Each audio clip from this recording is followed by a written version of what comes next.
Israel, America এবং ইরানের মধ্যে যুদ্ধের ২৬তম দিনের গুরুত্বপূর্ণ পাঁচটি আপডেট নিয়ে আপনাদের সামনে উপস্থিত হয়েছি আমি অধ্যাপক আব্দুল হালিম। প্রথম গুরুত্বপূর্ণ ঘটনা, গতকাল ইউএসএস আব্রাহাম লিঙ্কন পারস্য উপসাগর ছেড়ে নিরাপত্তার কারণে যখন মধ্য আরব সাগর দিকে পালাচ্ছিল, পারস্য উপসাগর থেকে প্রায় ১৫০০ কিলোমিটার দূরে যখন রাতে অবস্থান করছিল, কাল দক্ষিণ ইরান থেকে আইআরজিসি গাদার 380 অ্যান্টিশিপ ক্রুজ মিসাইল ছুড়ে আরো একবার আক্রমণ চালায় এই আব্রাহাম লিঙ্কনে। যখন গাদার 380 মিসাইল আসে পড়ে ইউএসএস আব্রাহাম লিঙ্কনে, তখন ব্যাপকভাবে অগ্নিকাণ্ড শুরু হয় এবং বেশ কয়েকজন সেনা আহত হওয়ার খবর পাওয়া যায়। আর এই খবর প্রকাশ করেছে ইরানের প্রেস টিভি, ফার্স্ট নিউজ এবং ইরনা সংবাদ এজেন্সি। যদিও প্রাথমিকভাবে সেন্টকম তিনি অস্বীকার করেছেন যে ইরানের পক্ষে কোনো ক্রুজ মিসাইল হামলা হয়েছে ইউএসএস আব্রাহাম লিঙ্কনে, কিন্তু পরবর্তীতে আহত মার্কিন নৌসেনাকে জরুরিকালীন চিকিৎসার জন্য ডাঙায় আনা হয়, তাকে হসপিটালাইজড করা হয়। আর তারপরে এই খবর নিশ্চিত হয়ে যায় যে ইরান সফলভাবে ইউএসএস আব্রাহাম লিঙ্কনে আরো একবার মিসাইল হামলা চালিয়েছে। যদিও ইউএসএস আব্রাহাম লিঙ্কনকে জলে ডুবিয়ে দেওয়ার মতো মারাত্মক আক্রমণ এটা ছিল না, তবু ইরান যে সফলভাবে এই মার্কিন জাহাজকে একাধিকবার আক্রমণ করার শক্তি রাখে তা আরো একবার প্রমাণ হলো গতকাল। মিডল ইস্টের সেন্টকম ব্র্যাড কুপার তিনি দাবি করেছিলেন যে নন কমব্যাট রিলেটেড ইনজুরি অ্যাবোর্ড, যে ইউএসএস আব্রাহাম লিঙ্কনের যে সেনা আহত হয়েছেন তিনি যুদ্ধকালীন অবস্থায় আহত হননি। তাহলে কিভাবে আহত হলেন, সেই প্রশ্নের সঠিক উত্তর কিন্তু দিতে পারেননি সেন্টকম ব্র্যাড কুপার। তৃতীয় গুরুত্বপূর্ণ ঘটনা, গতকাল আরো একবার ইরানের আইআরজিসি মার্কিন F-18 ফাইটার জেটকে ভূপাতিত করলো। এই F-18 ফাইটার জেটকে ধ্বংস করার সাথে সাথে ইরান চতুর্থ কোনো মার্কিন স্ট্র্যাটেজিক ফাইটার জেটকে ধ্বংস করলো।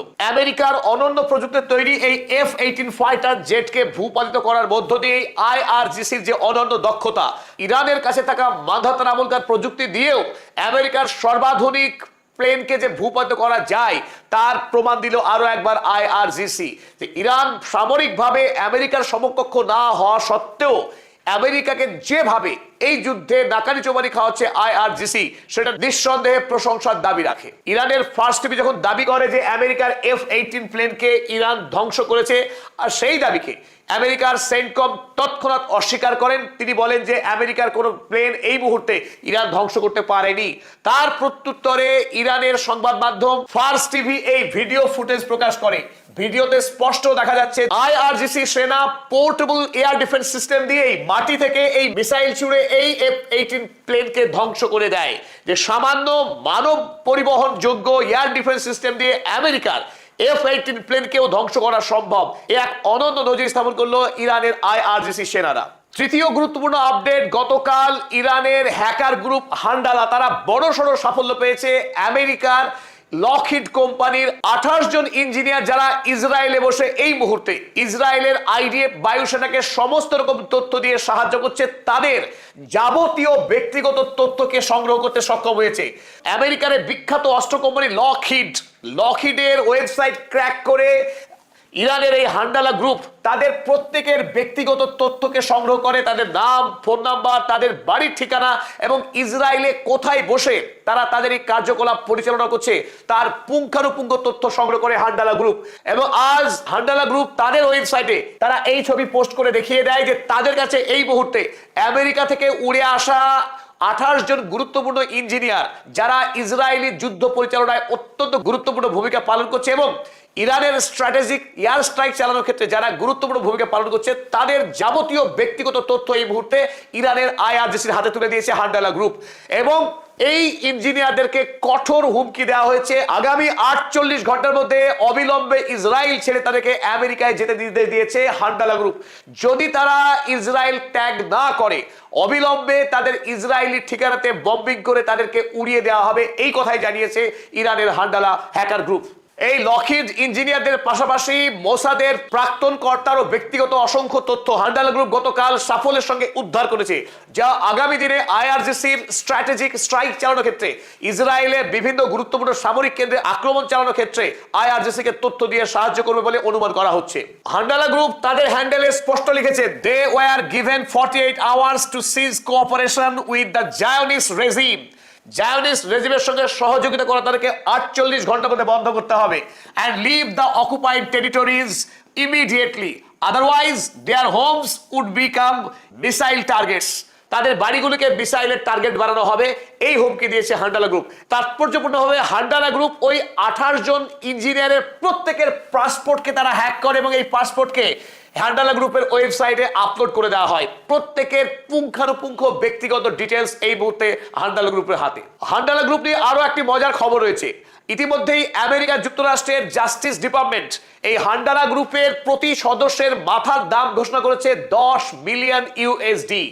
এখান থেকে বুঝতে পারা যায় হান্ডালা গ্রুপ আমেরিকা ইসরায়েলের সঙ্গে ইরানের যে যুদ্ধ চলছে সেই যুদ্ধের ইনফরমেশন সংগ্রহের ক্ষেত্রে কি গুরুত্বপূর্ণ ভূমিকা পালন করছে। বর্তমানে যে যুদ্ধ চলছে এই যুদ্ধ অ্যাকচুয়ালি ডেটার যুদ্ধ। যে দেশের কাছে যত স্পেসিফিক ডেটা থাকবে সেই দেশ যুদ্ধের তত বেশি অ্যাডভান্সমেন্ট পাবে। তাই এখন পর্যন্ত আমেরিকা এবং ইসরায়েলের কাছে ইরানের আভ্যন্তরীণ বিষয়ে কিছু গুরুত্বপূর্ণ তথ্য থাকার ফলেই তারা ইরানের গুরুত্বপূর্ণ নেতাকে ইতিমধ্যে টার্গেট কিলিং করতে পেরেছে, একথা অনস্বীকার্য। পাশাপাশি এখনো পর্যন্ত ইসরায়েলের একাধিক গুরুত্বপূর্ণ সামরিক ঘাঁটি, মধ্যপ্রাচ্যের মার্কিন সেনা ছাউনি, জ্বালানি কেন্দ্র, যেসব জায়গায় ইরান এতদিন পর্যন্ত সাফল্যের সঙ্গে আক্রমণ চালিয়েছে সেগুলিও ইরানের ডেটা বা ইনফরমেশনের অসম্ভব তথ্য ভান্ডার থাকার ফলেই তারা এই যুদ্ধ এতদিন পর্যন্ত চালিয়ে যেতে সক্ষম হচ্ছে। তাই কেবলমাত্র অস্ত্রের যুদ্ধ নয়, এই যুদ্ধ ডেটার যুদ্ধ। যে দেশের কাছে যত নিখুঁত ডেটা থাকবে সেই দেশ যুদ্ধের তত বেশি সুবিধা ভোগ করবে। তাই হান্ডালা গ্রুপ, হান্ডালা হ্যাকার গ্রুপকে এই মুহূর্তে আমেরিকার পক্ষে প্রতি সদস্যের মাথার দাম ঘোষণা করা হয়েছে 10 মিলিয়ন ইউএসডি। উল্টো পথে গিয়ে হান্ডালা গ্রুপ তারাও ডোনাল্ড ট্রাম্প এবং বেঞ্জামিন নেতানিয়াহুর মাথার দাম ঘোষণা করে দিয়েছে। আজকে এই ছবি পোস্ট করেছে হান্ডালা গ্রুপ। পোস্ট করে তারা লিখেছে 50 million USD reward for Trump and Netanyahu. Trump এবং নেতানিয়াহুর মাথার দাম ঘোষণা করে দিল হান্ডালা গ্রুপ 50 মিলিয়ন ইউএসডি। আমরা এও জানি যে আয়াতুল্লাহ মুজতবা খামেনির মাথার দাম ঘোষণা করেছে আমেরিকা যুক্তরাষ্ট্র 10 মিলিয়ন ইউএসডি। তাই মুজতবা খামেনির মাথার দামের থেকে 5 গুণ বেশি মাথার দাম ঘোষণা করা হয়েছে ডোনাল্ড ট্রাম্প এবং বেঞ্জামিন নেতানিয়াহু। চতুর্থ গুরুত্বপূর্ণ আপডেট, ইতিমধ্যে আমরা জানি লেবাননে ইসরায়েলি আইডিএফ সেনা বর্বরচিত কায়দায় দক্ষিণ লেবাননের একাধিক অঞ্চলকে দখল করেছে এবং সেই অংশের স্থানীয় লেবাননের মানুষজনকে বাধ্য করেছে ঘর ছাড়তে, তাদের গ্রাম ছাড়া করেছে।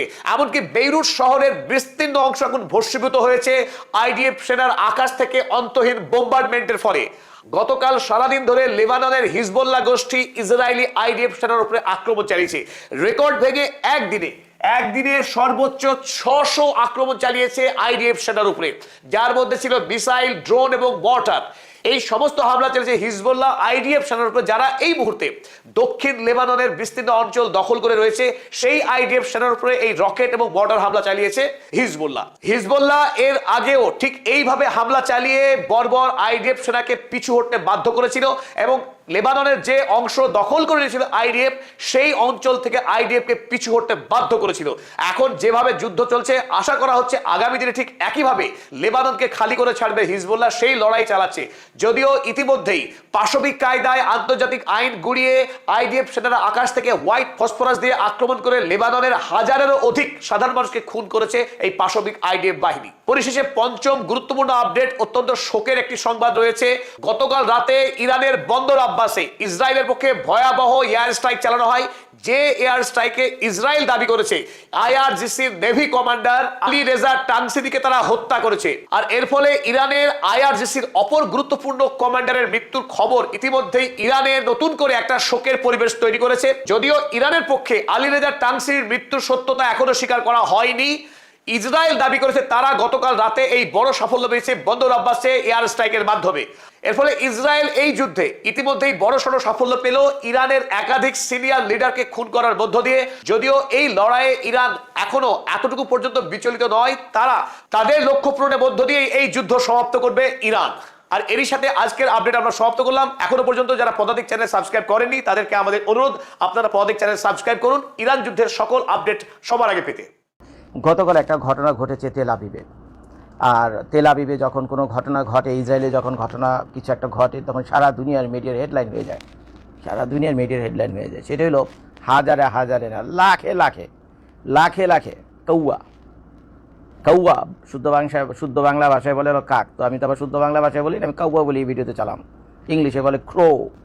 তো তারা কি হয়েছে, লাখে লাখে কৌয়া এসে ভরে গেছে তেল আবিবে। এখন এই ভিডিও দেখার পর বাংলাদেশের মানুষের মধ্যে মানে আল্লাহ খোদার ভয় ঢুকে গেছে, বুঝছেন, আল্লাহ খোদার ভয় ঢুকে গেছে। আসলে বলা তো যায় না, মানে কখন কি হয়, প্রকৃতি এমন কিছু অদ্ভুত অদ্ভুত ঘটনা ঘটে যেটা আসলে সায়েন্সের সাথে মেলে না, কিন্তু আবার পিছনে কাহিনী থাকে। তো এরকম ঘটছে, এরকম বহুত ঘটনা ঘটছে।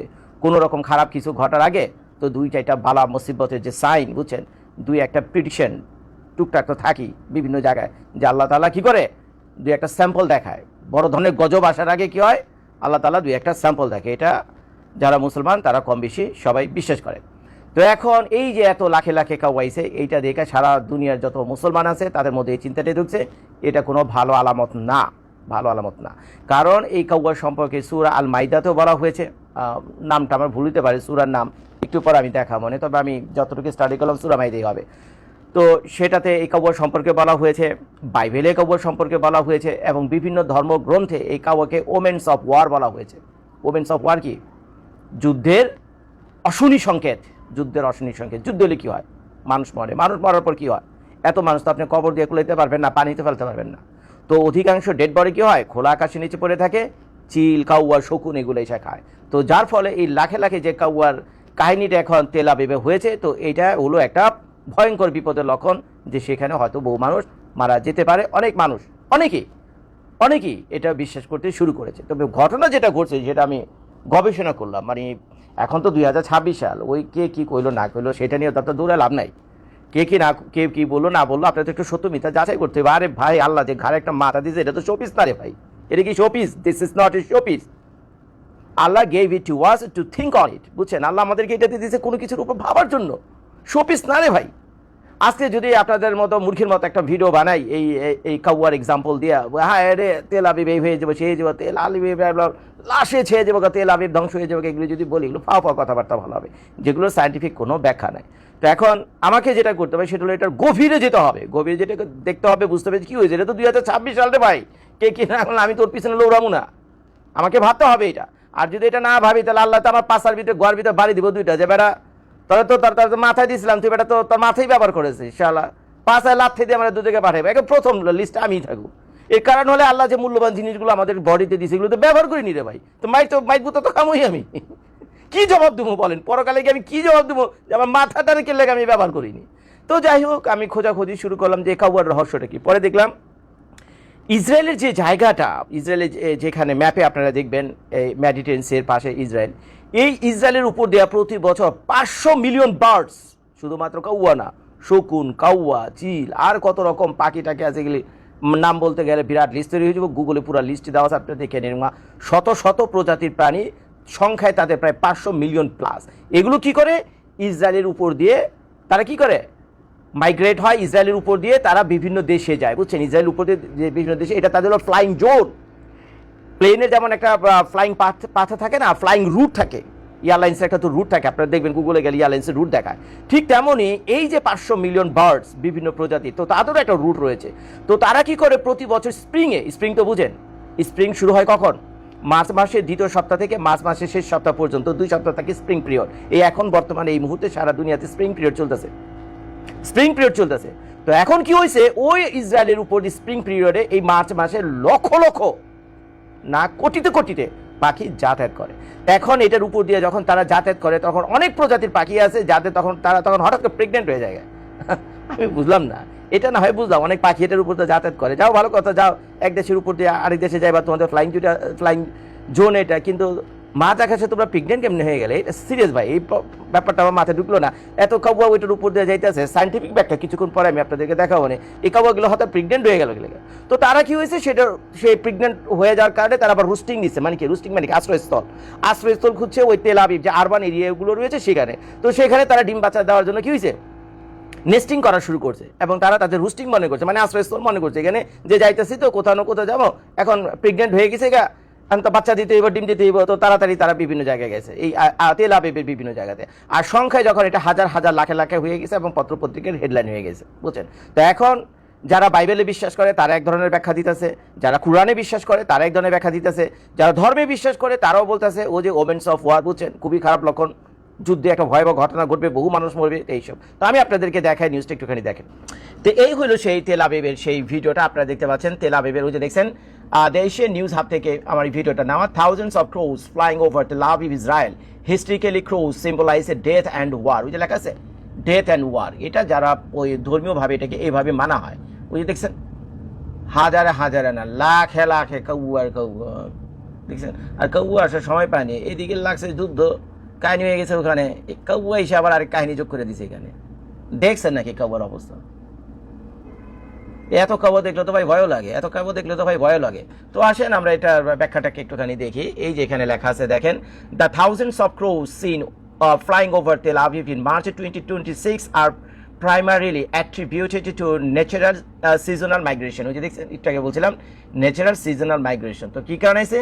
ওই যে তার স্প্রিং মাইগ্রেশন হয় এখানে, বুঝছেন, ওই যে তাদের ডিম বাচ্চা দিতে হইবে। তারপর আরবান রুস্টিং, শহরি এলাকাগুলোতে একটুখানি উষ্ণ থাকে, মানে একটু হালকা পাতলা গরম থাকে, তো আর গ্রামাঞ্চলে অনেক ঠান্ডা থাকে। এই জন্য তার ওই যে আরবান এরিয়া মানে শহরের এলাকাগুলোতে তারা এসে ডিম বাচ্চা দেয়, ওর জন্য লেগছে ওই যে আরবান রুস্টিং।